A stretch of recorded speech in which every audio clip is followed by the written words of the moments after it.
Bogus పెన్షన్ల మీద special focus పెట్టింది తెలంగాణ సర్కార్. అర్హులైనోళ్లకే పెన్షన్లు ఇయ్యాలని ఆలోచన చేసిండ్రు సర్కారోళ్ళు. ఇక రేపటికెంచే ఫేస్ రికగ్నిషన్ కార్యాన్ని షురూ చేయాలని ఆఫీసర్లకు ఆర్డర్ వేసిండ్రు సర్కారోళ్ళు. అయితే ఆడాడా పెన్షన్ తీసుకున్నటోళ్ళు జీవిడిచిన సుతం వాళ్ళ మీద పెన్షన్లు తీసుకుంటున్నారట ఇంటోళ్ళు కొందరు. గందుకే బోగస్ పెన్షన్లకు చెక్ పెట్టేందుకు ఫేస్ రికగ్నిషన్ కార్యాన్ని ముంగటేసుకున్నారట సర్కారోళ్ళు. గదేనుల్లా కంప్యూటర్ ముంగట నిల్చుంటే మనుషులను గుర్తుపట్టే పద్ధతి అన్నట్టు.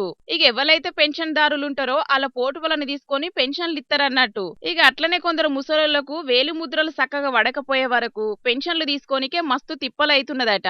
గందుకే వాళ్ళ కోసం ప్రత్యేక యాప్ను పెట్టి వాళ్ళ వివరాలతో పాటు పోటువలను అప్లోడ్ చేస్తారట.